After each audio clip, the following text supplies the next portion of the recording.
Vous est-il déjà arrivé de faire une prière et de vous rendre compte que les mots sortent un peu mécaniquement de votre bouche, que votre cœur n'y est pas vraiment? Avez-vous parfois l'impression que votre prière ne se rend pas plus haut que le plafond et que vous manquez de foi pour croire que Dieu peut vraiment y répondre? Y a-t-il des jours où vous n'avez pas envie de prier? Vous ne savez pas quoi dire dans votre prière? Comment prier? Comment prier vraiment?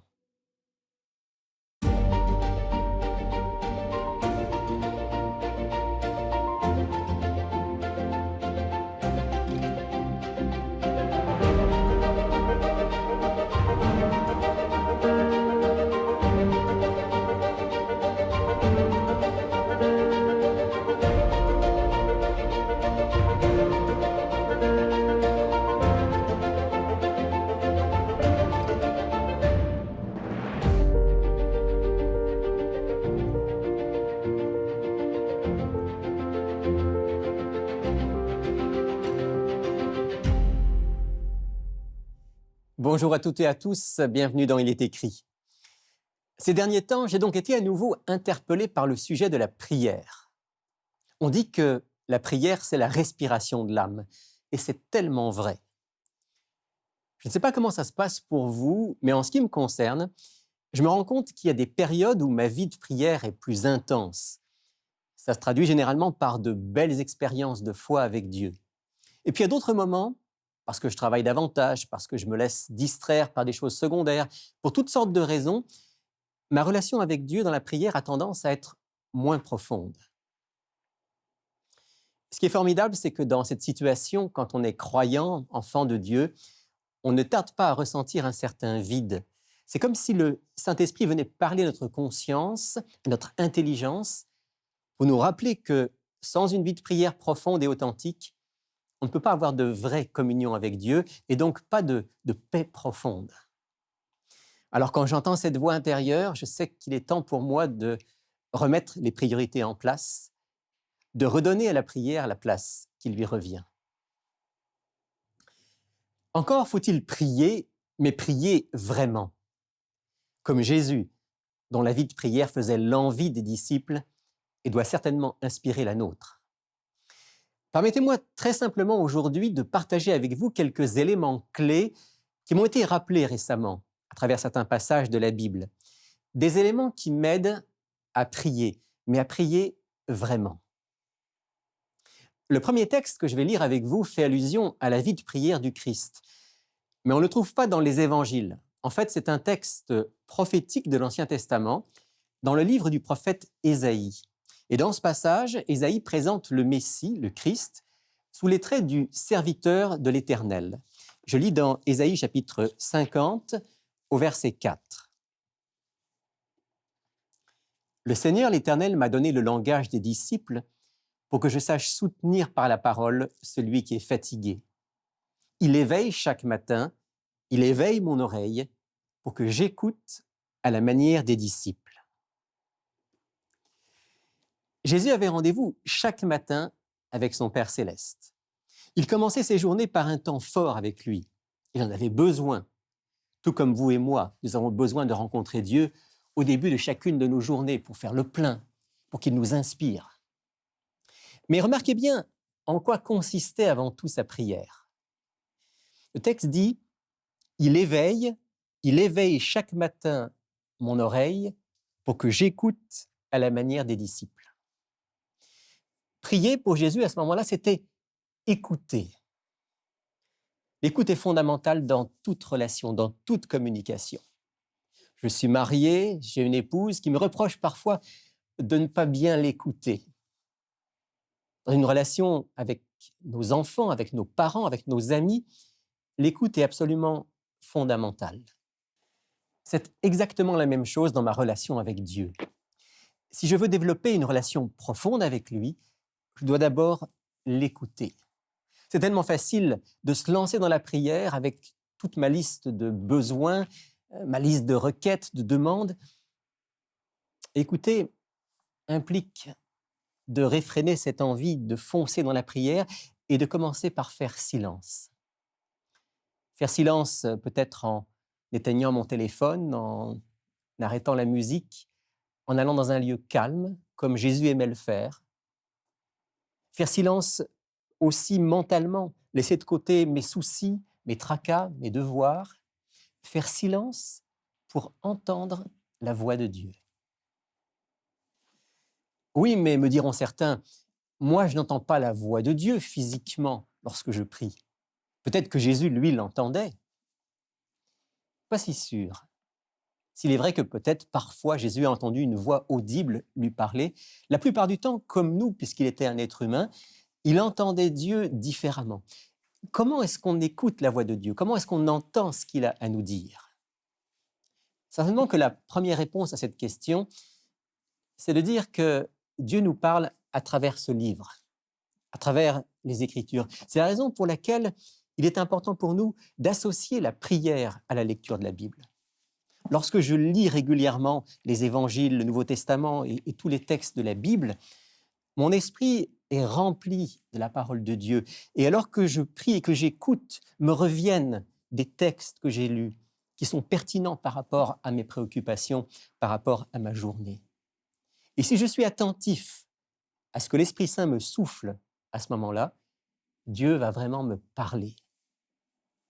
Je relis ce texte d'Ésaïe 50, verset 4, parce qu'il est tellement important pour comprendre l'essence de la prière, ce que Jésus vivait chaque matin. Le Seigneur l'Éternel m'a donné le langage des disciples pour que je sache soutenir par la parole celui qui est fatigué. Il éveille chaque matin, il éveille mon oreille pour que j'écoute à la manière des disciples. Jésus écoutait son Père chaque matin. Il recevait les forces nécessaires pour la journée. Il recevait les paroles adéquates pour faire du bien à tous ceux qu'il allait rencontrer. Alors, premièrement, pour prier vraiment, il faut d'abord écouter. Et je vais sans aucun doute entendre sa voix me parler très souvent. Puis vient aussi le temps de m'exprimer, de parler avec Dieu. Et là, je pense à un texte qu'on trouve dans le livre des Psaumes au chapitre 145 et au verset 18. Psaume 145, verset 18. L'Éternel est près de tous ceux qui l'invoquent, de tous ceux qui l'invoquent avec vérité. Invoquer Dieu, prier Dieu avec vérité, vraiment. Voilà ce qui va faire que ma prière soit une prière authentique. Ça me permettre d'aller au fond des choses, d'exprimer ce que j'ai sur le cœur, sans tricherie, sans faux semblant. L'écoute nous prédispose à cela. Lorsque j'écoute Dieu, lorsque je suis attentif à sa parole dans la prière, Dieu prédispose mon cœur à être totalement sincère, totalement honnête, totalement authentique avec lui. Prier, dit Ellen White dans le livre La Voix de l'Espérance, c'est ouvrir son cœur à Dieu comme on le ferait à son plus intime ami.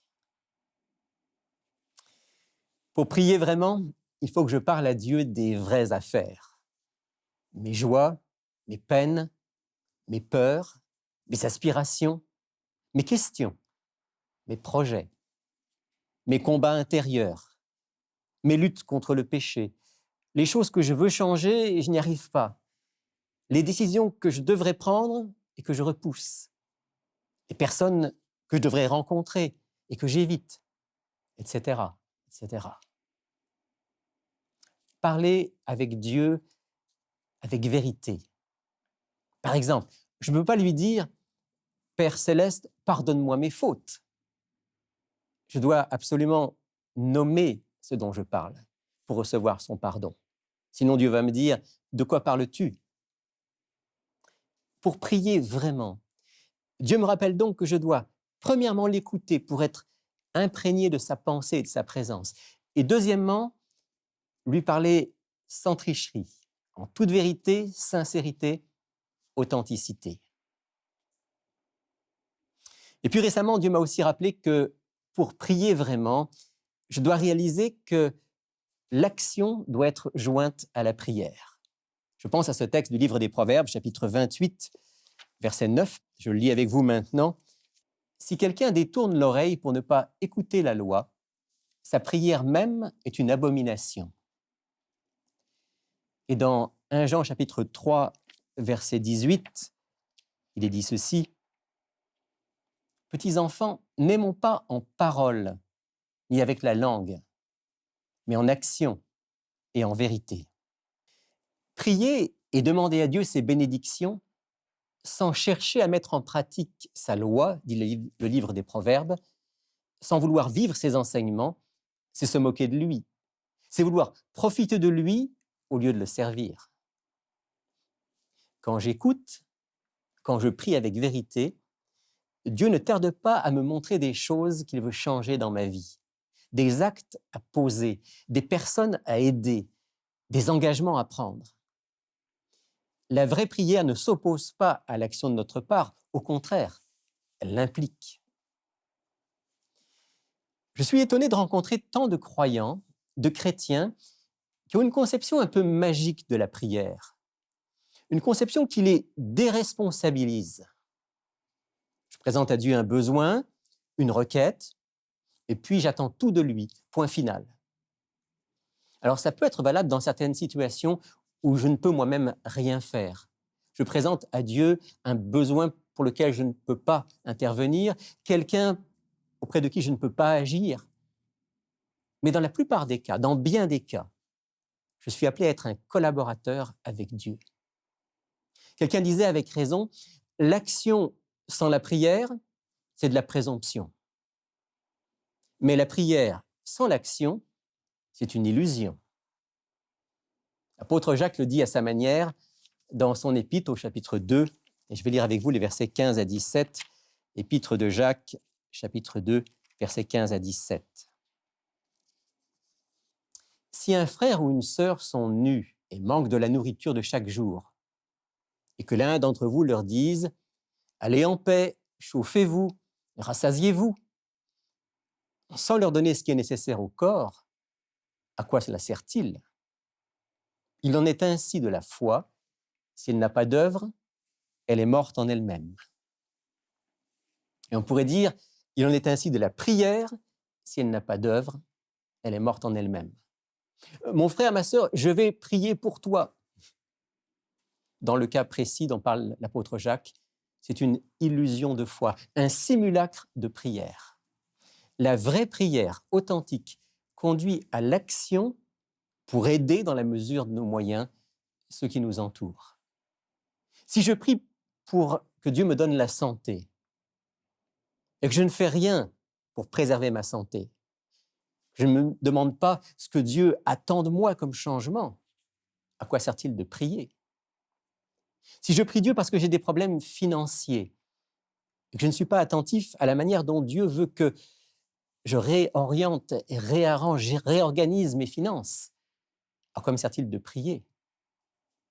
Si je prie pour une amélioration dans mes relations avec ma femme, mon mari, mes enfants, mes parents, mes voisins, et que je ne suis pas attentif à la manière dont moi, je dois faire certains changements dans ma manière de communiquer, à quoi sert-il de prier?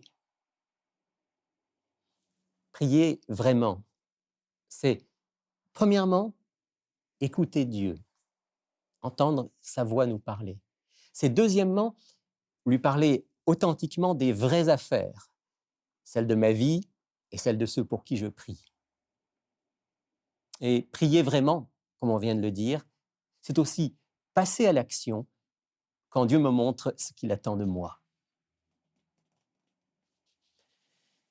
Dernier point sur lequel Dieu m'interpelle en ce moment et que je voudrais partager avec vous. L'importance de prier avec foi et avec persévérance. Trop souvent, nous prions, je prie, un peu du bout des lèvres, en espérant vaguement une réponse d'en haut, mais sans vraiment m'attendre à une réponse concrète, quelle qu'elle soit d'ailleurs, sans vraiment compter sur une intervention divine, puissante, sans persévérer jusqu'à ce qu'il se manifeste. Dans la prière, je comprends que Dieu nous invite, m'invite à vraiment lui faire confiance, à m'attendre à son intervention, d'une manière ou d'une autre, selon sa volonté. Souvenez-vous des paroles du Christ dans le Sermon sur la montagne. Je lis avec vous dans l'Évangile selon Matthieu, au chapitre 7, à partir du verset 7. Demandez et l'on vous donnera. Cherchez et vous trouverez. Frappez et l'on vous ouvrira. Car quiconque demande reçoit, celui qui cherche trouve, et l'on ouvre à celui qui frappe. Quel homme parmi vous donnera une pierre à son fils s'il lui demande du pain? Ou s'il lui demande un poisson, lui donnera-t-il un serpent? Si donc vous qui êtes mauvais, vous savez donner de bonnes choses à vos enfants, à combien plus forte raison votre Père qui est dans les cieux en donnera-t-il de bonnes à ceux qui le lui demandent? Prier vraiment, c'est apprendre à faire confiance à ce Père fidèle et aimant, qui est prêt à intervenir en faveur de ses enfants. Et si parfois notre foi est faible, ne regardons pas à notre petite foi. Regardons celui à qui nous pouvons faire confiance et développons avec lui une relation de proximité. Si nous avons l'impression de manquer de confiance dans la prière, appuyons-nous sur les promesses de la Bible. Comptons sur lui. Je vous renvoie ici à une autre émission, il est écrit, que j'ai enregistrée il y a quelque temps. Vous pouvez la trouver sur notre site internet. Elle s'intitule « Je crois, viens au secours de mon manque de foi ». Et je vous recommande aussi vivement de profiter de notre offre de la semaine. Un livre inspirant, dynamisant, qui va vous être présenté dans un instant.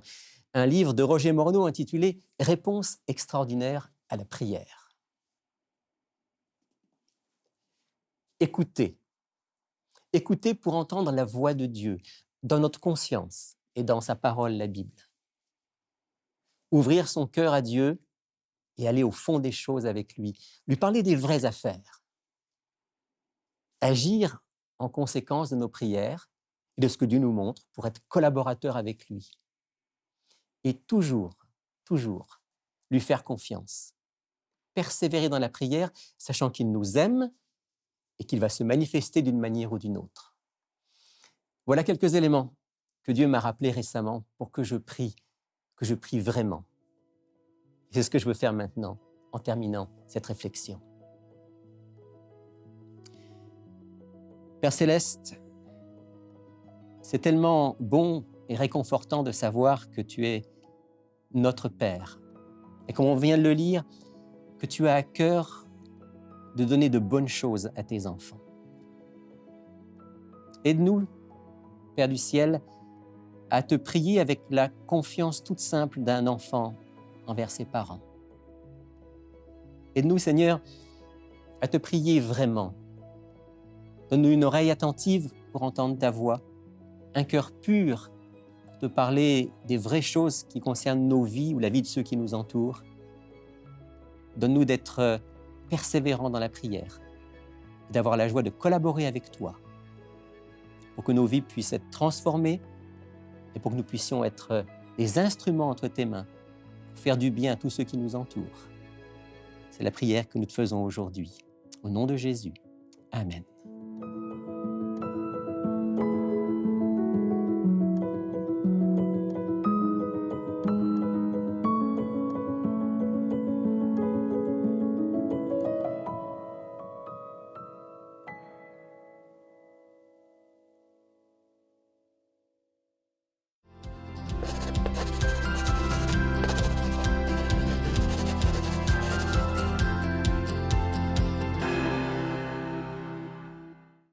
Je mentionnais il y a un instant notre offre de la semaine, ce très bon livre de Roger Morneau, Réponse extraordinaire à la prière.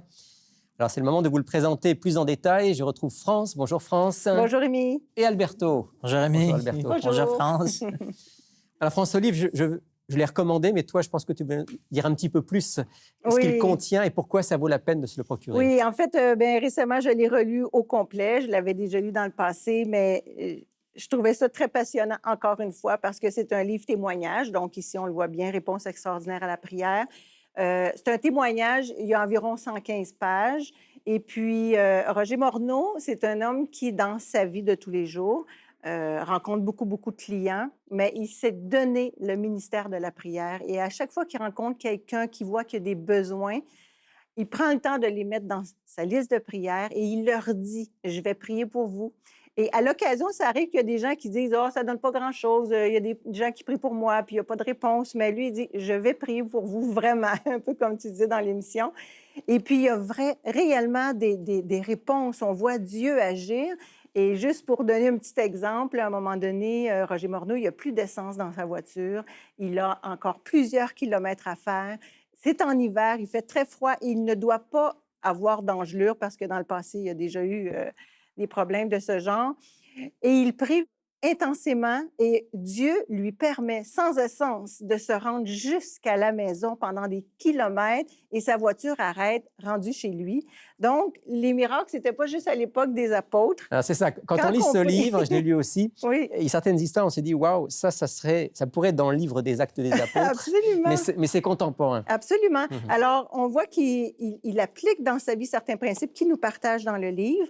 Puis, je crois que ça nous donne, en tout cas moi, dans mon cas, ça me donne beaucoup le goût de lire davantage pour prier, prier et prier. Alors, plus on prie, plus on voit la main de Dieu agir et ça nous encourage à faire davantage. Et c'est quelqu'un qui prie avec persévérance, c'est-à-dire que beaucoup de ses Oui, prières, c'est un parce qu'il fait. priait beaucoup pour les autres, et les réponses ne viennent pas forcément comme ça. Parfois, il peut prier pendant des années, Oui, mais finalement, il partage quelques réponses extraordinaires, justement, oui.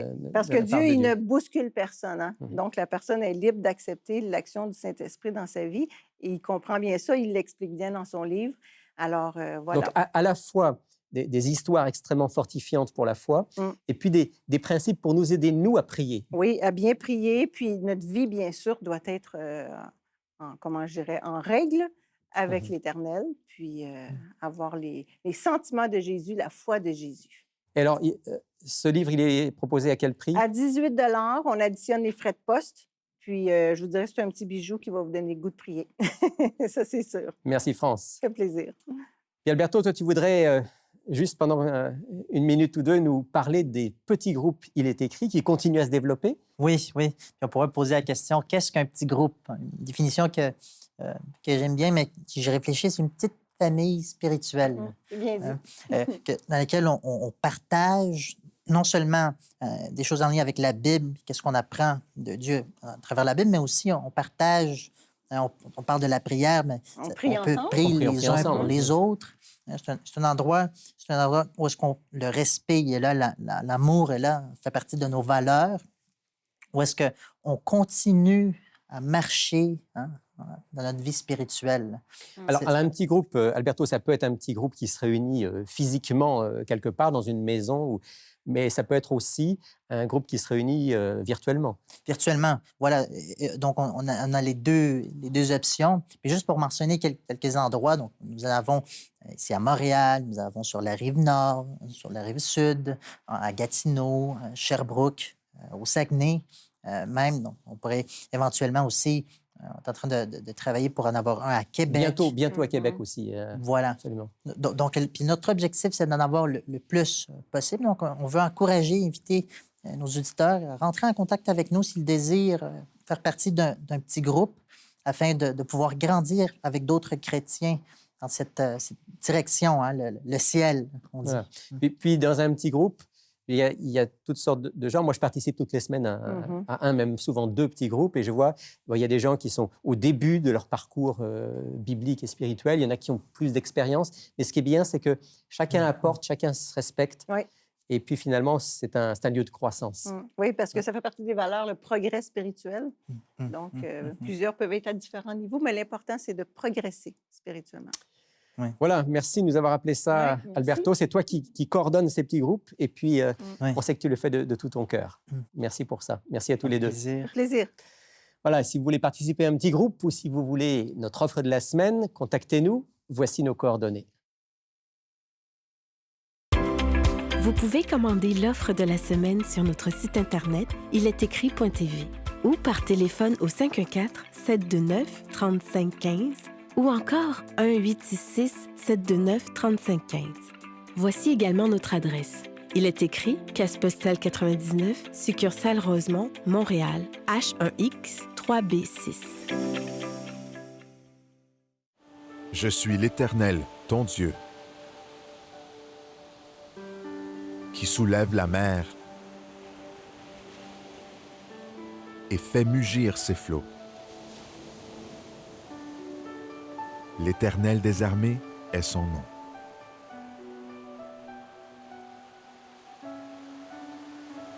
Ésaïe, chapitre 51, verset 15.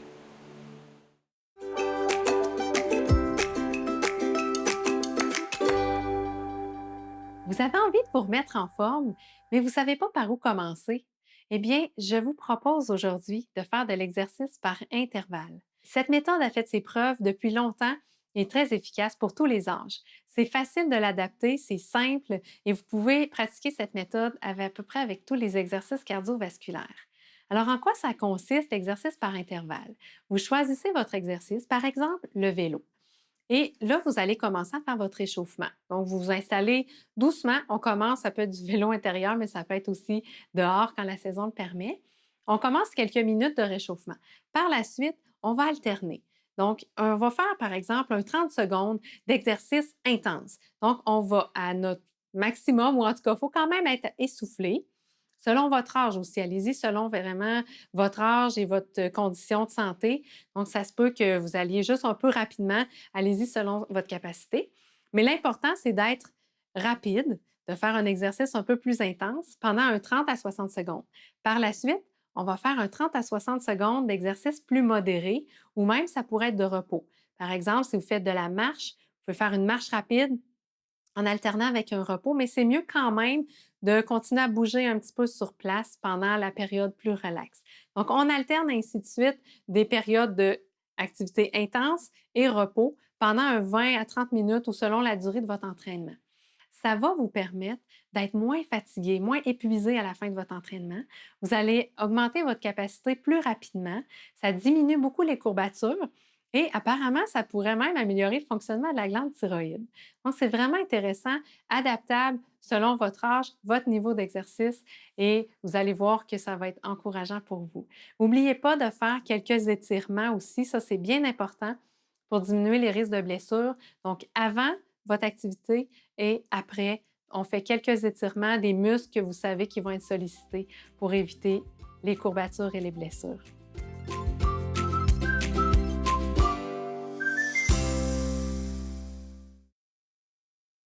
Merci Caroline pour ces conseils précieux.